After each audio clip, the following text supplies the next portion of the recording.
یہ زمانے میں مسلمان چیزوں میں اور اسباب میں کامیابی تلاش کر رہے ہیں، تو یہ بیچارے اسباب بنا کر اللہ کو پیش کرتے ہیں۔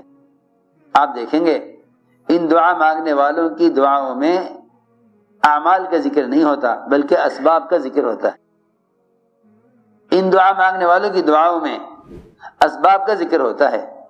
اے اللہ تو اس دکان کے ذریعے نفع دے دے، اے اللہ تو اس ڈاکٹر کے ذریعے شفا دے دے، اے اللہ تو اس وکیل کے ذریعے کام کرا دے، اے اللہ تو حکام کے دل میں ڈال دے کہ مسلمانوں کا کام کر دیں۔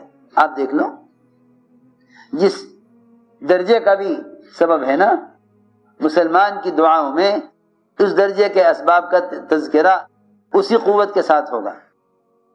حالانکہ کتنی آسان بات ہے، کتنی آسان بات کہ اللہ تعالی کے سامنے سبب نہ پیش کرو، اللہ کے سامنے سبب نہ پیش کرو، اس لیے کہ اسباب محدود ہیں، قدرت لامحدود ہے۔ اسباب مقید ہیں، قدرت مطلق ہے۔ اللہ تعالیٰ کی قدرت کو اسباب کے تابع کرنا اس کی قدرت کو مقید کرنا ہے۔ نعوذ باللہ، یہ کہنا کہ اللہ کریں گے مگر اللہ نے کرنے کے لیے یہ شکلیں بنائی ہیں، بس اتنا کہہ دینا ہی اللہ تعالیٰ کی قدرت کو مقید کر دینا ہے، اور وہ اللہ ہو نہیں سکتا جس کی قدرت اسباب کی تابع ہو اور مقید ہو۔ سوچنے کی بات ہے۔ اس زمانے میں آپ دیکھیں گے جو مسلمان بھی دعا مانگ رہا ہوگا اس کی دعا میں اس کے دل و دماغ پر اس کے اسباب چھائے ہوئے ہوں گے۔ وہ دعا میں یوں کہے گا، اے اللہ تو وزیر کے دل میں ڈال دے کہ یہ ہمارا کام کر دے۔ اس کا مطلب تو یہ ہوا نا کہ کریں گے تو اللہ مگر وزیر کے راستے سے کریں گے۔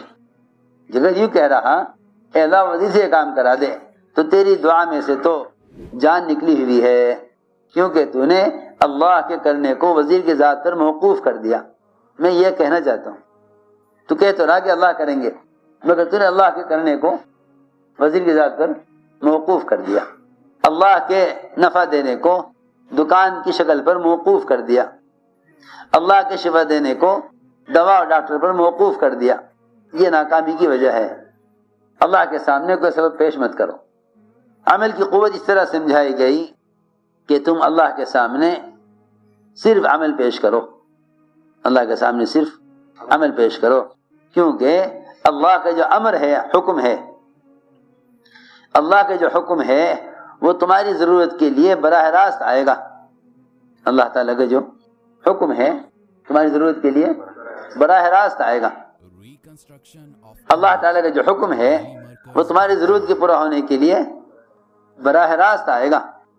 اللہ چاہیں گے تو تمہارے امتحان کے لیے، اللہ چاہیں گے تو تمہارے امتحان کے لیے فرشتے کو استعمال کر لیں گے۔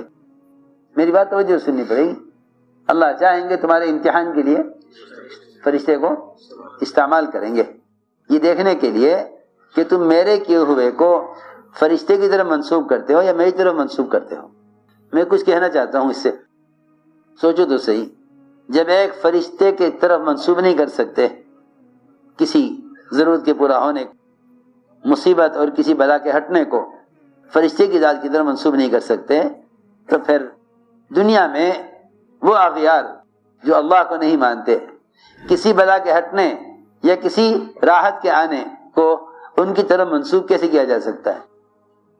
میں تو بار بار تمہیں یہ سمجھانا چاہتا ہوں، کسی اچھے برے حال کو اللہ کے غیر کی طرف منسوب مت کرو، ورنہ مصائب میں اضافہ ہوگا، ختم نہیں ہوں گے۔ سب سے پہلے اس غلطی سے نکلیں ہم، یوں کہنا اللہ کرنے والے ہیں، بس جتنا یقینی یہ ہے کہ اللہ کرنے والے ہیں اتنا ہی یقینی یہ ہے کہ اس کے کرنے کے ضابطے اعمال ہیں، اسباب اس کے کرنے کے ضابطے نہیں ہیں، کیونکہ اسباب میں تغیر ہے، دین میں تغیر نہیں ہے۔ اسباب میں تغیر ہے، دین میں تغیر نہیں ہے، اس لیے نظام کائنات اللہ کا ضابطہ نہیں ہے۔ لوگ تجارت کو، زراعت کو، حکومت کو، سرمایہ داریوں کو، دواؤں کو اور ہتھیاروں کو، ان ساری شکلوں کو اللہ کا ضابطہ سمجھ بیٹھے۔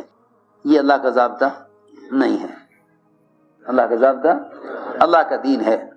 دوستو عزیزو، ہم میں سے جو آدمی بھی دعا مانگتا ہے وہ دعا میں اسباب کو یاد کرتا رہتا ہے، یہاں تک کہ اللہ تعالیٰ سے یوں کہہ بیٹھتا ہے کہ اے اللہ یہ میری ایک دکان رہ گئی، بس تو اس کے ذریعے ہم سب کی ضرورت پوری کر دے۔ میں آپ سے عرض کرنا چاہتا ہوں، کسی دشمن یا کسی ظالم بادشاہ یا کسی بلا کو ہٹانے کے لیے اللہ سے یوں بھی نہیں کہہ سکتے کہ اللہ تو فرشتوں کے ذریعے یہ کام کر دے۔ تو جب ملائکہ جو اللہ تعالیٰ کی مقرب اور قوی مخلوق ہے، جب اس کو بھی ذریعہ بنا کر اللہ سے نہیں مانگ سکتے، تو پھر دنیا میں کہ دنیا کے حکام وزراء، دنیا کے اسباب اور مادی شکلیں وہ اس قابل کہاں رہ گئیں کہ ہم یہ کہیں اللہ سے کہ اللہ تو ان کے ذریعے سے کر دے۔ اللہ سے کہیں بھی کسی نبی کی دعا میں یہ نہ ملے گا کہ اللہ تو فلاں فرشتے کے ذریعے کام کر دے، بلکہ دشمن کے ظلم سے بچنے کے لیے مسنون دعا میں یہ ہے اللہم اکفناہم بما شئت، اللہم اکفناہم بما شئت۔ چھوٹا سا لفظ ہے دعا کا، میں نے غور کیا اس پر کہ اس دعا میں سب سے بڑی بات کیا ہے؟ اللہم اکفناہم بما شئت۔ اس دعا میں سب سے بڑی بات یہ ہے کہ اس دعا نے تمام ملائکہ اور تمام زمین و آسمان کے درمیان کی ساری مخلوق اور ساری مدد کی شکلیں اور سارے حکام اور سارے اسباب اور ساری مادی قوتیں، ان سب کا اس میں انکار ہے۔ اللہم اکفناہم بما شئت، اے اللہ تو جس طرح چاہے، ہم تیرے سامنے کوئی شکل پیش نہیں کر سکتے، کیونکہ جس طرح تیری ذات شکل سے پاک ہے، اس لیے تو شکل کے استعمال سے بھی پاک ہے۔ اللہ اکبر، اللہ تعالی اس طرح خود شکل سے پاک ہیں، اس طرح شکل کے استعمال سے بھی پاک ہیں، انہیں کسی شکل کی ضرورت نہیں ہے۔ ہائے ہم کتنے نالائق ہیں، جس طرح ہم خود اپنے آپ کو اسباب کا پابند سمجھتے ہیں، اللہ کو بھی اسباب کا پابند سمجھتے ہیں، اللہ کو سبب کا مشورہ دیتے ہیں، اے اللہ تو یہ کام اس طرح کر دے، اے اللہ تو یہ کام اس طرح کر دے۔ یوں کہو اللہ سے اللہم اکفناہم بما شئت، اے اللہ تو جس طرح چاہے ہماری کفایت کر۔ اور یہ بھی کہہ دیا قرآن میں کہ اللہ تعالیٰ کے لشکر کو کوئی نہیں جان سکتا، یہ نہیں کہ اللہ نے کوئی طاقت بنا کر رکھی ہوئی ہے، سنو تو صحیح، وہ تو اللہ کے امر کی طاقت ہے، اصل امر کی طاقت ہے۔ اللہ تعالیٰ اپنے امر سے، اپنے حکم سے براہ راست کرتے ہیں، اللہ اپنے حکم سے براہ راست کرتے ہیں۔ ہم دعا مانگتے ہیں تو دعا میں اللہ کے سامنے اپنے اسباب پیش کرتے ہیں، حالانکہ مسنون دعا میں ہے اللہم اکفناہم بما شئت، اے اللہ تو جس طرح چاہے، بغیر کسی شکل کے، تو جس طرح چاہے ہماری کفایت کر، بغیر کسی شکل کے، تو جس طرح چاہے ہماری کفایت کر۔